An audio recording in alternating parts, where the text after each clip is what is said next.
আমরা ছোটবেলা থেকেই দেখে আসছি বিভিন্ন অজুহাতে মিথ্যা প্রপাগান্ডা ছড়িয়ে মুসলমানদের রাষ্ট্রসমূহ শক্তিশালী এক একটা রাষ্ট্র ধ্বংস করে দিচ্ছে, একটার পর একটা। ইরাক ধ্বংস করেছেন, লিবিয়া ধ্বংস করেছে, সিরিয়া ধ্বংস করে দিয়েছে, আফগানিস্তান ধ্বংস করেছে, এখন ইরানকে ধরেছে, এরপর ধরবে পাকিস্তান। আর আমরা কি? আমাদের তো কোনো ভ্যালু নেই। জালেমরা তারা সবাই ঐক্যবদ্ধ, বেদিনেরা সবাই ঐক্যবদ্ধ মুসলমানদের বিরুদ্ধে, কিন্তু আমরা মুসলমানরা ঐক্যবদ্ধ হতে পারি না। এটাই হলো আমাদের সবচেয়ে বড় দুর্বলতা। সূরা হুদের 102 নম্বর আয়াতে আল্লাহ তাআলা বলেন, ওয়াকাযালিকা আখযু রাব্বিকা ইযা আখাযাল কুরা ওয়া হিয়া যালিমাতুন ইন্না আখাযাহু আলীমুন শাদীদ। এভাবে আপনার প্রতিপালক জালেম জনপদকে পাকড়াও করেন, নিশ্চয় তার পাকড়াও অত্যন্ত যন্ত্রণাদায়ক এবং কঠিন। দেখেছেন না, ইরানকে খুবই দুর্বল মনে করেছিল। ইরান এমন ভিতরে ভিতরে শক্তি অর্জন করেছে, 2000 মাইল দূর থেকে যেখানে টার্গেট করে তারা মিসাইল ছড়েছেন সেখানেই গিয়ে পড়ছে। গতকাল একটি হাসপাতালে পড়েছে, তাদের স্বাস্থ্যমন্ত্রী বলছেন যে এটা হলো যুদ্ধ অপরাধ। আর তারা গাজার মধ্যে যে শত শত হাসপাতাল, মিথ্যা অজুহাতে হাসপাতালের নিচে নাকি সুড়ঙ্গ আছে এসব বলে হাসপাতালের রুগী শত শত হাজার হাজার, প্রায় 1.5 লক্ষ ছোট ছোট বাচ্চা পর্যন্ত তারা হত্যা করেছে। এগুলো যুদ্ধ অপরাধ না। সূরা বাকারার 257 নম্বর আয়াতে আল্লাহ তাআলা বলেন, ওয়াল্লাহু লা ইয়াহদিল কওমাজ যালিমিন। আর আল্লাহ জালেম সম্প্রদায়কে সৎ পথে পরিচালিত করেন না। সূরা ইব্রাহিমের 4 নম্বর আয়াতে বলেন, ওয়ালা তাহসাবান্নাল্লাহা গাফিলান আম্মা ইয়ামালুজ যালিমুন। জালেমরা যা কিছু করে তোমরা মনে করো না যে আল্লাহ তাআলা সেই সব ব্যাপারে গাফেল। আল্লাহ সব জানেন, কে কি করছে না করছে, জালেমরা কি করছে। সূরা তাওবার 19 নম্বর আয়াত আল্লাহ তাআলা বলছেন, ইন্নাহু লা ইউফলিহুজ যালিমুন। নিশ্চয় জালেমরা সফল হয় না। হয়তো কিছুদিন তারা তাদের শক্তিমত্তা প্রদর্শন করে, কিন্তু প্রকৃত সফলতা তারা অর্জন করতে পারে না। যুগে যুগে সেটা দেখা গেছে। আল্লাহ তাআলা ফেরাউনের মতো শক্তিধর বাদশাহ, তার ঘরের মধ্যে মূসা আলাইহিস সালাতু ওয়াস সালামকে লালন পালন করেছেন। যেই মূসাকে হত্যা করার জন্য 12,000 শিশু পুত্রকে হত্যা করেছে এই ফেরাউনের জাতি, তারাই আজকে গাজার মধ্যে ছোট ছোট বাচ্চাদেরকে 15,000 ছাড়িয়েছে।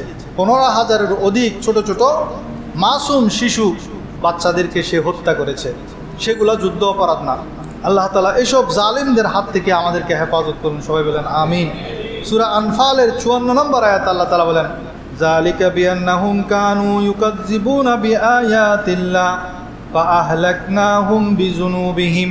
কারণ আল্লাহ আয়াতগুলোকে মিথ্যা বলতো এই কাফেররা, তাই তাদের পাপের কারণে আমরা তাদের ধ্বংস করেছি। এরা দুনিয়ার মধ্যে ফিতনা, ফাসাদ, সন্ত্রাসী, জুলুম, অত্যাচার যা কিছু সব তারাই করছে, কিন্তু উল্টা নাম দেয় সন্ত্রাসী হিসেবে মুসলমানদেরকে। মিথ্যা প্রপাগান্ডা, কারণ মিডিয়া তাদের হাতে, মিথ্যা ছড়ানো তাদের কাজ। সেরকম যুগে যুগে যারা জুলুম করেছেন, নূহ আলাইহিস সালাতু ওয়াস সালামের জাতি, বন্যা দিয়ে আল্লাহ তাআলা তাদেরকে ধ্বংস করে দিয়েছেন। লূত আলাইহিস সালাতু ওয়াস সালামের জাতি, যেখানে ডেড সি আপনারা হয়তো অনেকে দেখেছেন মিডিয়ার মধ্যে, অনেকে সেখানে সফরেও যান। পুরো জাতিকে আল্লাহ তাআলা জের জবর করে দিয়েছেন। সেখানে একটা হ্রদ সৃষ্টি হয়েছে, যে হ্রদের মধ্যে মানুষ ডুবে না। পুরা কওমে লূতকে আল্লাহ তাআলা এভাবে ধ্বংস করে দিয়েছেন। এবং সালেহ আলাইহিস সালাতু ওয়াস সালামকে মাদাইন সালেহ সৌদি আরবের মধ্যে 2019 সাল থেকে এই এলাকাটাকে তারা পর্যটকদের জন্য উন্মুক্ত করে দিয়েছেন। এর আগে এই এলাকার মধ্যে মানুষ যেত না, কারণ বুখারী শরীফের একটি হাদিসের মধ্যে আছে, আমার নবীজি তাবুকের যুদ্ধের মধ্যে যাওয়ার সময় সাহাবায়ে কেরামকে বলছেন, এটা হলো সেই জায়গা মাদাইন সালেহ। যারা সৌদি আরব গিয়েছেন অনেকে এখন যায় সেখানে সফর করতে, কিন্তু আমার নবীজির নিষেধ, সেখানে গেলেও খুব দ্রুত যাতে সে এলাকাটা পার হয়ে যায়, কারণ সেখানে আল্লাহর গজব নাজিল হয়েছে। সালেহ আলাইহিস সালাতু ওয়াস সালাম একজন নবীকে সেখানে পাঠিয়েছিলেন। তাদের শক্তি ছিল, তারা পাহাড় কেটে কেটে অনেক সুন্দর সুন্দর ঘর, এখনও সেগুলো আছে, 4000 বছর আগের ঘরগুলা। আমরা সেখানে যেতে হবে না, আজকেই গিয়ে যদি আপনারা ইউটিউবে সার্চ করেন, অনেকে সেখানে এখন যাচ্ছে, সেগুলো ভিডিও করে করে ইউটিউবের মধ্যে দিয়েছেন। সেই দৃশ্যগুলো দেখলে আপনার সেই 4000 বছরের ঘরগুলো এখনও অক্ষত, চুল পরিমাণ ক্ষয় হয় নাই। মাদাইন সালে লিখে সার্চ দিলে হবে। এই সামুদ জাতি যারা আল্লাহর নিদর্শন যে উটনিকে বলেছেন আল্লাহ তাআলা একটা উট দিয়েছিলেন তাদেরকে পাহাড়ের ভিতর থেকে, সেটাকে হত্যা করেছিল। তারপর তারা আল্লাহর নাফরমানি করেছিল, তাদের উপর আযাব আসবে বলে সালেহ আলাইহিস সালাতু ওয়াস সালাম যখন বলেছেন, তারা বলছেন কি আযাব আসবে? পানি আসলে আমরা পাহাড়ের চূড়ায় উঠব, ঝড় ঝঞ্ঝাপ তুফান আসলে আমরা এমন এমন দুর্গ তৈরি করেছি সেখানে তুফানে কাজ হবে না। ঠিকই এই যে 4000 বছর হয়েছে কোনো ঝড় তুফান বন্যা কোনো কিছুতেই এই ঘরগুলো ক্ষতিগ্রস্ত হয় নাই। কিন্তু আল্লাহ রাব্বুল আলামিন লক্ষ লক্ষ কোটি কোটি ফেরেশতা রয়েছে না, তাদের থেকে শুধু একটা মাত্র ফেরেশতাকে পাঠালেন। সেই ফেরেশতা এসে সকালবেলা তাদের সেখানে একটা বিকট আওয়াজ দিলেন। সে আওয়াজের কারণে তাদের মাথার মগজগুলা নাক এবং কান দিয়ে, নাক কান মুখ দিয়ে বের হয়ে গেল। সবাই সেখানেই উপর হয়ে মারা গেল। আল্লাহর আযাব এভাবেই আসে। যতই শক্তিশালী হোক জালেম, আল্লাহর পাকড়াও যখন হবে তখন তারা আর সেখান থেকে বাঁচতে পারবে না।